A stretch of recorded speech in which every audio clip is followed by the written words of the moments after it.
The Boeing, safely out of missile range 150 miles away, charges the laser and fires. The beam is in the infrared spectrum and is not visible to the naked eye. One of the lead Su-30s is vaporized.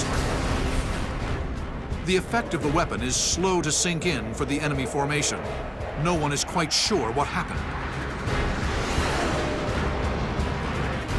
A second coordinate is relayed to the 767. Again, the laser fires.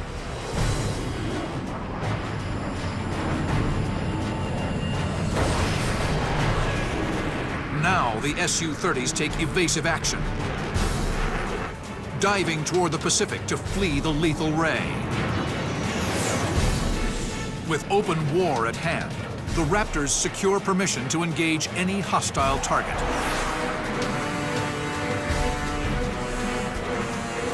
Then, the Raptors' missile alarm rings out. Despite their stealth, the F-22s are being actively tracked by several Mach 5 surface-to-air missiles. In an instant, the era of stealth has ended. April 8th, 2027. In a hypothetical combat scenario based on what military experts believe the future of air combat will be, a flight of 4 American F-22 Raptors have come under attack. A salvo of surface-to-air missiles are tracking them. They've locked onto the stealthy F-22s using low-frequency radar, a vulnerability of stealth technology exploited by the Serbs in Kosovo in 1999. During this conflict, an F-117 Nighthawk was lost to a surface-to-air missile that was modified to use low-frequency radar to lock onto targets. The drawback of this type of radar is the huge amount of clutter it detects. This is why no one else has been able to duplicate the feat.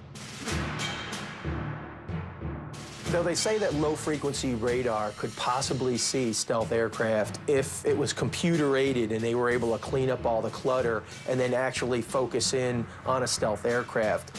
To say that's a viable option, sure, possibly. With the amount of computer power we have these days, that could possibly happen. But you still have to know exactly where in the sky to look for a stealth airplane. The Raptor pilots take immediate evasive action. These SAMs are traveling at an astonishing speed, over 2,000 miles per hour. The pilots cannot rely on their eyes. The missile is simply moving too fast.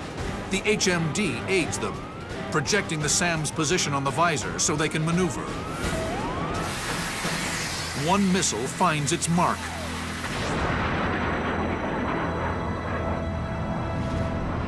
Hurling deadly shrapnel into the air like firing a shotgun the size of a telephone pole directly into the Raptor. The American is forced to punch out.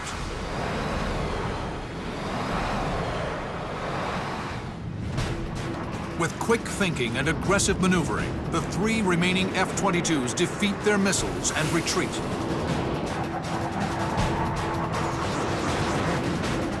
But as they withdraw, another warning blares. They've been fired on again. This time, radar-guided air-to-air missiles, seemingly launched out of the clear blue sky. This adversary seems to have Generation 5 technology. I think the first time we face a Gen 5 fighter as the United States, it's going to be a surprise. We're probably not going to know they have it. The Raptors scramble to defeat the missiles.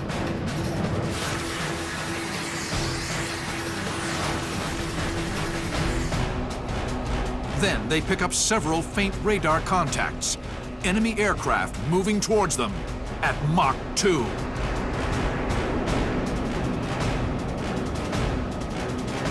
The Raptors move into full afterburner and speed towards the merge. Efforts to gain a lock for an AMRAAM shot fail. Moments before they reach visual range, AWACS confirms the identities of the mystery planes, Russian-designed Sukhoi Su-47s.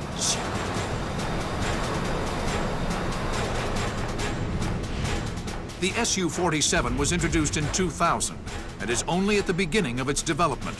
But the Russians hope this will be the first Generation 5 aircraft built outside the United States.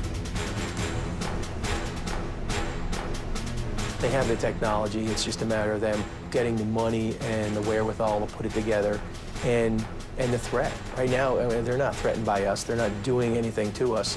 There are other countries out there that are threatened by us, and they do have the money. So sure, are they going to probably get some stuff from Russia? Probably. The Sukhoi, top speed over 1,500 miles per hour, has a unique forward-swept wing, giving it greater agility in a dogfight. With thrust vectoring, advanced avionics, and AESA radar, the Su-47 will be a formidable adversary. We will already have a game plan to do battle with that type of fighter. And we have that already because there's Raptors fighting Raptors. So they're already developing techniques and tactics against other Gen 5 fighters. The Raptors and Sukhois fire radar-guided missiles at long range, testing each other out. Their AESA radars easily jam the missiles, and a few simple maneuvers break lock.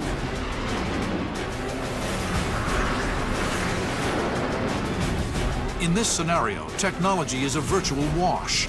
It's pilot versus pilot.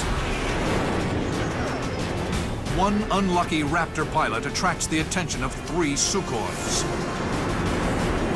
No matter how high-tech the aircraft get, we are going to need to keep developing our dogfighting skills, because there can come that situation where you do get stuck in a phone booth with somebody, and if you don't dispatch with them quickly, the 4 or 5 other guys coming up at you will eventually get you.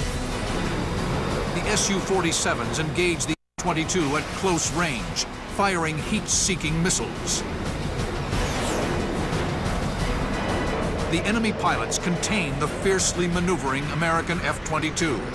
Despite their best efforts, they can't knock the Raptor out.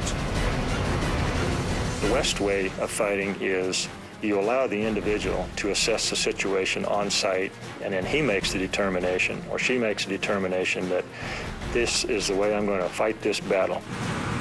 The American uses the F-22's spectacular maneuverability in close to gain position for a shot. In an instant, he swivels his head up. A Sukhoi's glowing red tailpipe blazes 50 degrees off his nose. His sidewinder locks.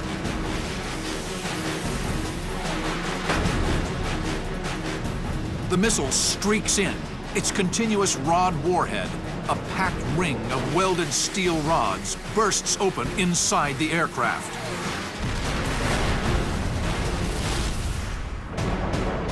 The Raptor quickly rolls and turns. The Sidewinder shot has improved the odds, but a quick check reveals he's now in a dangerous position, sandwiched between the 2 remaining Sukhois. Quickly, the American formulates a plan, one that harkens back to the golden age of dogfighting. In the event the worst case happens, and you do get into close quarter combat, you still want to have the ability to fight your way out with a gun.